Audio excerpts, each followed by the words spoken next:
Charge develop करता है due to transfer of electron. ठीक है, ये एक किसी भी ऑब्जेक्ट का इंट्रिंसिक प्रॉपर्टीज होता है। चार्ज को हम लोग कह सकते हैं कि किसी भी ऑब्जेक्ट का एक इंट्रिंसिक प्रॉपर्टीज होता है जो इलेक्ट्रॉन के ट्रांसफर होने से डेवलप होता है। तो it's develop due to transfer of electron, develop due to transfer of electron. मतलब पूरे इलेक्ट्रो डायनेमिक्स में जो हमें पढ़ना है वो एक इलेक्ट्रॉन के बारे में पढ़ना है, और यही इलेक्ट्रॉन के कारण जो होता है, जब ट्रांसफर होता है तो चार्ज डेवलप होता है। वही चार्ज जब रेस्ट में रहेगा तो इलेक्ट्रोस्टैटिक्स पढ़ेंगे, जब यूनिफॉर्म मोशन में रहेगा तो करंट पढ़ेंगे, ये मैग्नेटिज्म पढ़ेंगे। जब वही चार्ज अगर एक्सेलरेट हो जाएगा तो वहां पे एक इलेक्ट्रोमैग्नेटिक वेव जनरेट होगा जिसे हमको पढ़ना है। बट यहाँ पे अभी चार्ज के बारे में पढ़ना है। तो चार्ज जो होता है, charge develop due to transfer of electron, और यहां से चार्ज का जो एसआई यूनिट होता है, चार्ज का एसआई यूनिट वो हो जाता है कूलम। ठीक है, ये कूलम हो जाता है जिसको सी से इंडिकेट करते हैं। और इसका सीजीएस यूनिट हो जाएगा, सीजीएस यूनिट। सीजीएस यूनिट ना दो टाइप्स के होते हैं, एक हो जाता है ईएसयू, दूसरा हो जाएगा एब्सोल्यूट कूलम। ठीक है, तो ईएसयू मतलब क्या हो गया कि इलेक्ट्रोस्टैटिक यूनिट, और इसको लिखेंगे एब्सोल्यूट कूलम। ठीक, अगर दोनों के बीच में रिलेशन कहें कि यानी कि कूलम और ईएसयू और एब्सोल्यूट कूलम के बीच में क्या रिलेशन होता है, तो 1 कूलम इज इक्वल टू हो जाता है 3 इंटू 10⁹ ईएसयू के बराबर होता है। वहीं पे 1 कूलम जो होता है 1/10 एब्सोल्यूट कूलम के बराबर होता है। तो 1 एब्सोल्यूट कूलम बराबर कितना हो जाएगा, 1 absolute coulomb is equal to 10 coulomb के बराबर हो जाएगा। तो यहाँ पे दो चीज याद रखना है, एक तो हो जाएगा 1 coulomb is equal to 10⁹ ESU, दूसरा हो जाएगा 1 coulomb is equal to 1/10 absolute coulomb हो जाएगा। ठीक है, तो ये है। और एक और यूनिट होता है जो कि सबसे लार्जेस्ट यूनिट होता है, फेराडे। राइट, तो 1 फेराडे इज इक्वल टू जो होता है 1 फेराडे इज इक्वल टू हो जाएगा 96,500 कूलम। ये इतना कूलम के बराबर होता है। तो लार्जेस्ट यूनिट हो गया फेराडे, और स्मॉलेस्ट यूनिट हो गया ईएसयू। ठीक है, क्योंकि 1 ईएसयू अगर निकालेंगे तो 1/3 इंटू 10⁻⁻19 हो जाएगा, जबकि 1 फेराडे इज इक्वल टू इतना कूलम के बराबर होता है। तो ये है कुछ फैक्चुअल चीज जिसे आपको याद रखना है। और बोर्ड एग्जाम में कभी कभी पूछ देता है कि सबसे स्मॉलेस्ट यूनिट कौन सा होगा, सबसे लार्जेस्ट यूनिट कौन सा होगा, तो you can answer these questions very easily, right? And the next things, अच्छा, तो इसमें अब जो है अगला टर्म देखना है कि चार्ज जो डेवलप होता है वो कितने टाइप्स के होते हैं, पहले वो चीज देखेंगे। चार्ज कैसे डेवलप होता है वो तो पता चल गया कि इलेक्ट्रॉन के ट्रांसफर से होता है। अब इलेक्ट्रॉन ट्रांसफर होगा या गेन होगा ये भी देखेंगे। तो देखते हैं, अगर कोई ऑब्जेक्ट न्यूट्रल है, अगर कोई ऑब्जेक्ट न्यूट्रल है और वो इलेक्ट्रॉन लूज कर रहा है, तो जब कोई न्यूट्रल ऑब्जेक्ट इलेक्ट्रॉन लूज करता है तो उसके कारण जो चार्ज डेवलप होता है वो पॉजिटिव नेचर का होता है। फॉर एग्जाम्पल, कि अगर हम कहें कि एक कोई न्यूट्रल ऑब्जेक्ट है, न्यूट्रल ऑब्जेक्ट का मतलब क्या कि जिसमें नंबर ऑफ इलेक्ट्रॉन और नंबर ऑफ प्रोटॉन्स आपस में इक्वल होगा। तो पहले तो हम यहाँ पे इसका कुछ फैक्ट और लिख देते हैं कि इलेक्ट्रॉन पे जो चार्ज होता है इसका वैल्यू होता है -1.6 इंटू 10⁻⁻19 कूलम, और प्रोटॉन पे जो चार्ज होता है वो प्लस हो जाएगा 1.6 into 10⁻⁻19 coulomb. Mass of electron हो जाता है 9.1 इंटू 10⁻31 kg। वही मास ऑफ प्रोटॉन जो हो जाएगा 1.67 इंटू 10⁻⁻27 kg हो जाएगा। और मास ऑफ न्यूट्रॉन जो होता है ना वो मास ऑफ प्रोटॉन के अप्रोक्सीमेटली बराबर ही होता है। तो ये चीज याद रखना है। और यहाँ से एक चीज और याद रखना है कि चूंकि न्यूट्रॉन पे तो कोई चार्ज होता नहीं, तो न्यूट्रॉन पे चार्ज 0 हो जाता है।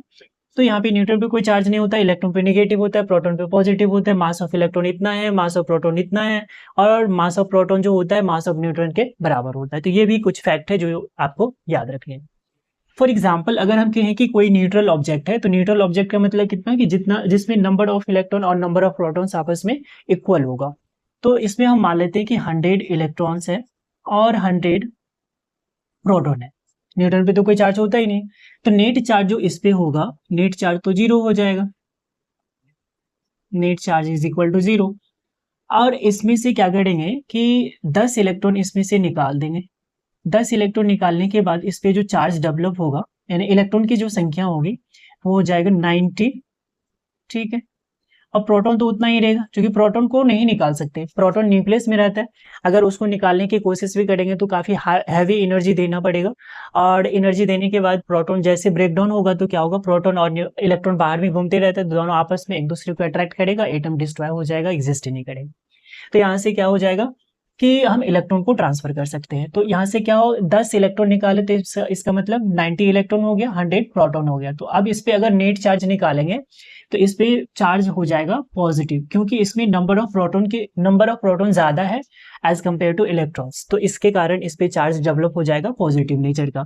ठीक है, अगर हम इसका मास मान लेते हैं m है, ये m डैश है, तो दोनों के बीच में अगर कंपेयर करेंगे कि जब 10 इलेक्ट्रॉन लूज किया है तो ये अपना 10 इलेक्ट्रॉन अपना मास भी लूज किया होगा, तो दोनों के बीच में अगर कंपेयर करेंगे तो किसका मास ज्यादा हो जाएगा, तो m ग्रेटर देन हो जाएगा m डैश से।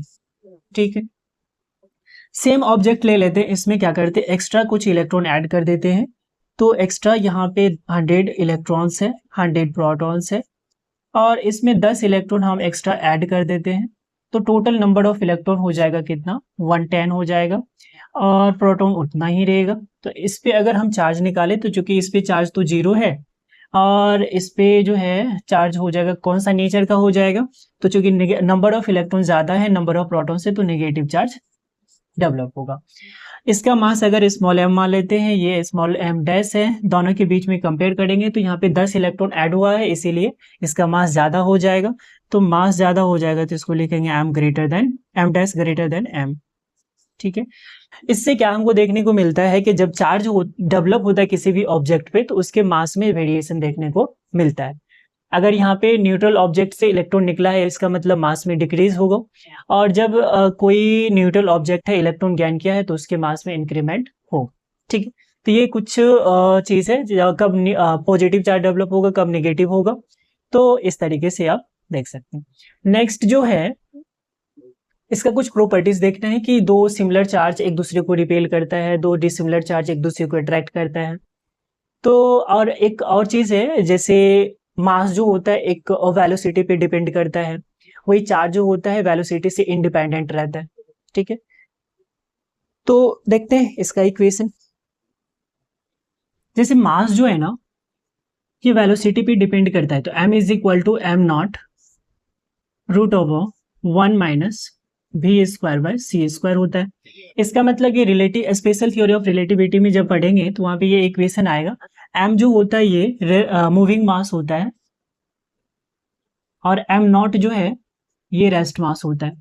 ठीक है, अगर कोई रेस्ट मास है उसको काफी हाई वेलोसिटी दे देंगे। हाई वेलोसिटी कितना, जितना स्पीड ऑफ लाइट है उसके कंपेयर में अगर रखेंगे तो उसके मास में वेरिएशन देखने को मिलेगा। लेकिन चार्ज जो होता है वेलोसिटी से इंडिपेंडेंट रहता है, तो वेलोसिटी ये जो चार्ज है वेलोसिटी पे डिपेंड नहीं करता है, यानी कि charge independent from charge is independent from velocity. ठीक है, ये चार्ज वेलोसिटी से इंडिपेंडेंट रहता है।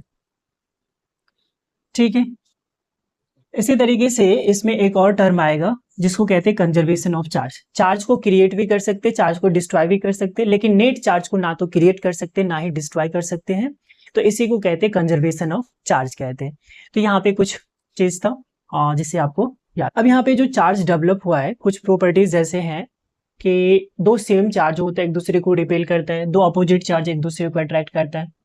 तो अगर हम कहें कि दो सिमिलर चार्ज है, पॉजिटिव पॉजिटिव एक दूसरे को रिपेल करेगा। ठीक है, और पॉजिटिव नेगेटिव एक दूसरे को अट्रैक्ट करेगा।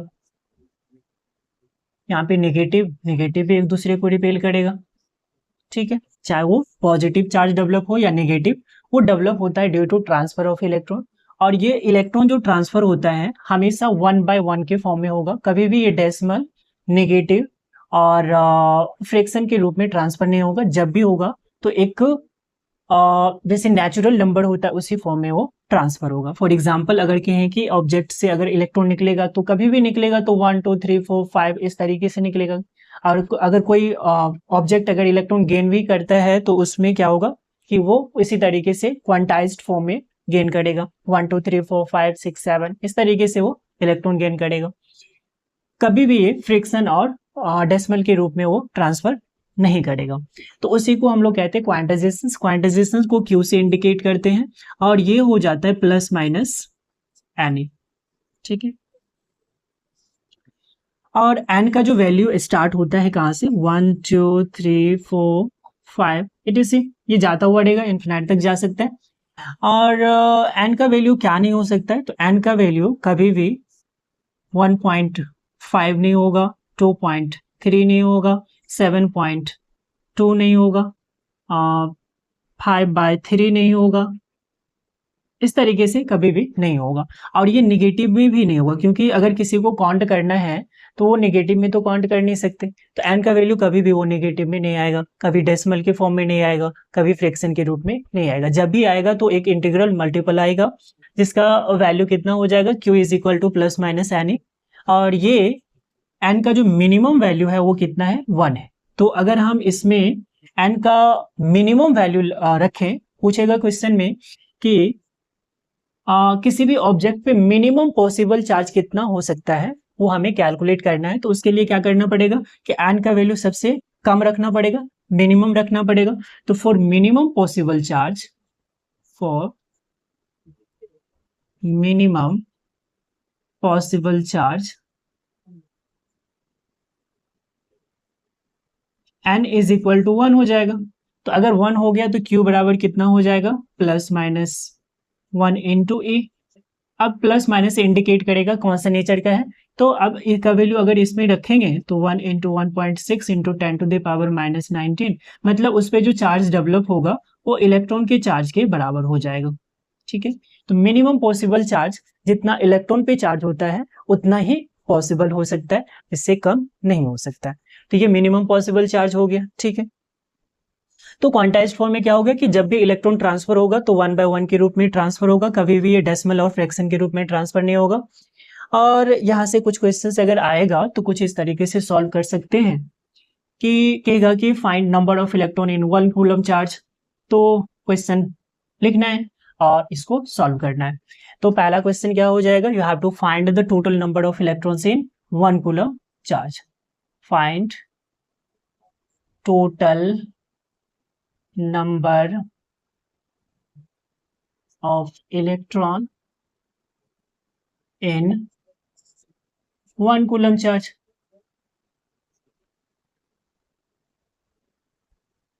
एक कूलम चार्ज में टोटल नंबर ऑफ इलेक्ट्रॉन हमें कैलकुलेट करना है। मतलब यहाँ पे दे दिया है चार्ज का वैल्यू 1 कूलम, ठीक है।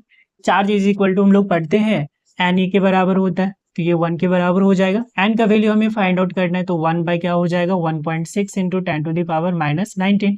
इसको सॉल्व करेंगे तो ये ऊपर जाएगा, ये फिर ऊपर जाएगा तो पॉजिटिव हो जाएगा, यानी कि ये लिख सकते हैं 10 इंटू 10⁻19 डिवाइडेड बाई 16। और इसमें से एक जीरो अगर ले लेंगे तो 100 हो जाएगा, इंटू 10⁻18 हो जाएगा डिवाइडेड बाय 16। इसको इससे डिवाइड करेंगे तो ये जो कैंसिल आउट होगा n is equal to 6.25 into 10⁻+18 हो जाएगा। मतलब एक कूलम चार्ज में टोटल नंबर ऑफ इलेक्ट्रॉन जो होगा वो 6.25 इंटू 10⁻18 इलेक्ट्रॉन के बराबर होगा। अब इसका कोई यूनिट नहीं होगा क्योंकि नंबर है तो नंबर काउंट करते हैं, तो काउंट का तो कोई यूनिट होता नहीं, इसीलिए इसका कोई यूनिट नहीं होगा। तो ये था number of electron find out करना। अगर नंबर ऑफ इलेक्ट्रॉन दिया हुआ है तो चार्ज निकाल लेंगे। इस तरीके से डिफरेंट टाइप से क्वेश्चन पूछा जाएगा तो आप सॉल्व कर सकते हो। और ये अभी ना कितना बज रहा है, 12 बज रहा है, राइट। सो 12 बजे वीडियो रिकॉर्डिंग कर रहे हैं, सो यू कैन अंडरस्टैंड।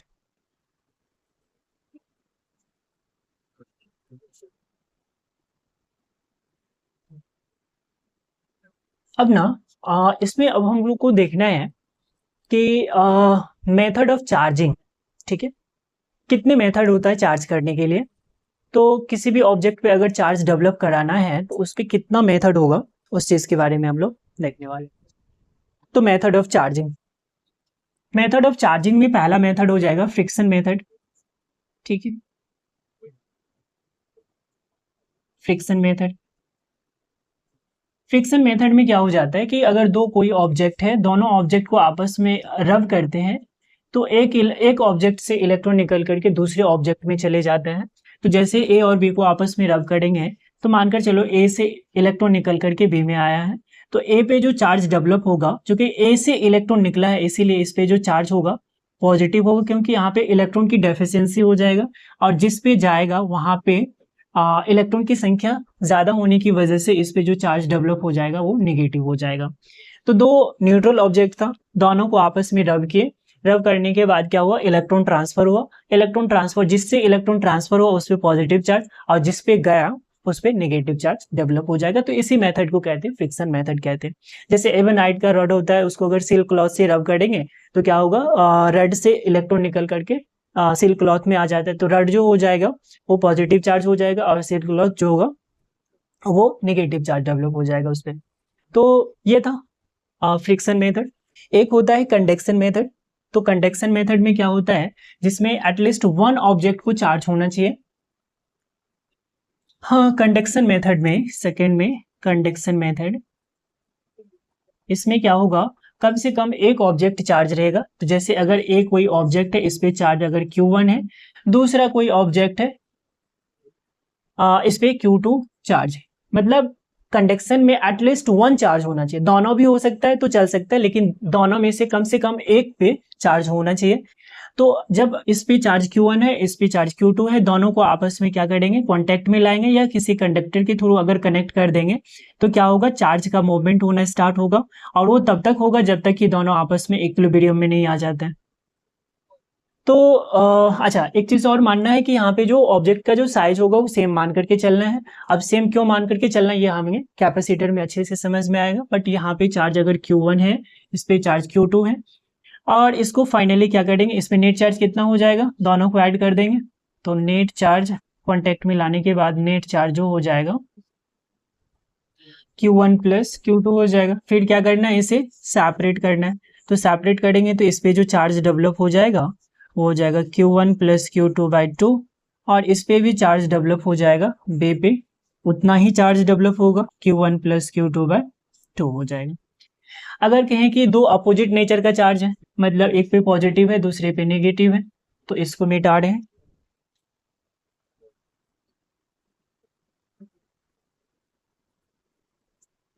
दो अपोजिट नेचर का चार्ज है, एक पे -Q1 चार्ज है, दूसरे पे प्लस Q2 चार्ज है। दोनों को आपस में कांटेक्ट में लाते हैं, कांटेक्ट में लाने के बाद फिर इसको सेपरेट करना है। तो इस पे पहले नेट चार्ज कितना हो जाएगा, -Q1 प्लस Q2 हो जाएगा। फिर अगर इसको सेपरेट करेंगे तो यहाँ पे ए पे जो चार्ज डेवलप हो जाएगा -Q1 प्लस Q2/2 हो जाएगा। बी पर भी उतना ही चार्ज हो जाएगा, तो -Q1 प्लस Q2/2 हो जाएगा। तो इस तरीके से चार्ज का डिस्ट्रीब्यूशन हो जाएगा। आफ्टर कॉन्टेक्ट में लाने के बाद फिर इसको सेपरेट करेंगे तो चार्ज का इक्वली डिस्ट्रीब्यूट हो जाएगा, ठीक है। तो इस तरीके से अगर मानकर चलो एक ही ऑब्जेक्ट चार्ज है तो फिर क्या करेंगे,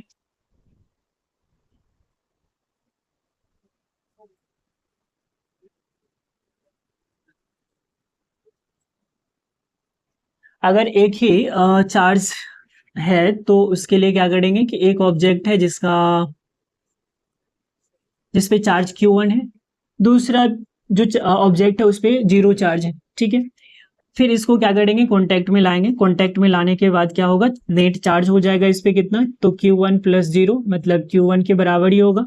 फिर क्या करेंगे, इसको सेपरेट करेंगे। तो सेपरेट करने के बाद ए पे जो चार्ज हो जाएगा वो हो जाएगा Q1/2, बी पर भी हो जाएगा उतना ही, यानी कि Q1/2 हो जाएगा।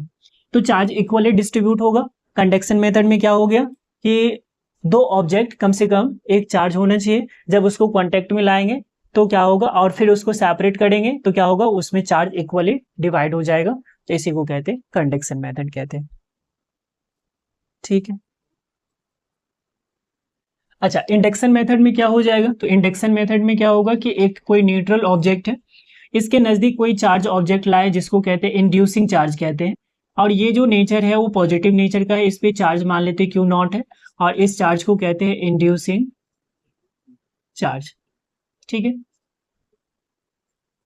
इंड्यूसिंग चार्ज को जब न्यूट्रल ऑब्जेक्ट के नजदीक लाएंगे तो क्या होगा कि चूंकि ये पॉजिटिव है तो ये नेगेटिव चार्ज को एक अपने नजदीक की ओर अट्रैक्ट करेगा, तो इसका मतलब इसके नजदीक में जो हो जाएगा वो नेगेटिव चार्ज की संख्या ज़्यादा हो जाएगा, मतलब डेंसिटी ज़्यादा हो जाएगा, और इसके अपोजिट में शॉर्टेज ऑफ इलेक्ट्रॉन हो जाएगा, मतलब पॉजिटिव की चार्ज जो हो जाएगा इसके अपोजिट डायरेक्शन में डेवलप कर जाएगा। फिर क्या करेंगे, इसको अर्थ से कनेक्ट कर देंगे। अर्थ से कनेक्ट करने के बाद ये क्या होता है कि इलेक्ट्रॉन को इसमें सप्लाई किया जाता है। सप्लाई करने के बाद फिर ये इधर का पोर्शन न्यूट्रल हो जाता है, तो न्यूट्रल हो जाएगा तो क्या हो जाएगा, कुछ इस तरीके से बनेगा, यानी कि ये न्यूट्रल हो जाएगा, इधर जो होगा नेगेटिव चार्ज हो जाएगा।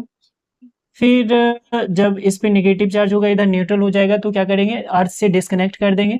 डिस्कनेक्ट करने के बाद क्या करेंगे, इस रड को क्या करेंगे, जो पॉजिटिव चार्ज है इसको रिमूव कर देंगे सिस्टम से। तो जब रिमूव कर देंगे तो इस पे जो चार्ज होगा यूनिफॉर्मली डिस्ट्रीब्यूट हो जाएगा, और इस पे चार्ज जो यूनिफॉर्मली डिस्ट्रीब्यूट होगा उस पे चार्ज मान लेते हैं क्यू आ गया। क्यू आने के बाद इस दोनों के बीच में जो रिलेशन हो जाएगा, क्यू इज इक्वल टू हो जाता है क्यू नॉट इंटू 1 - 1/k हो जाएगा, जहाँ पे के डाइलेक्ट्रिक कांस्टेंट होता है। ये मेटल के लिए इन्फिनिटी होता है,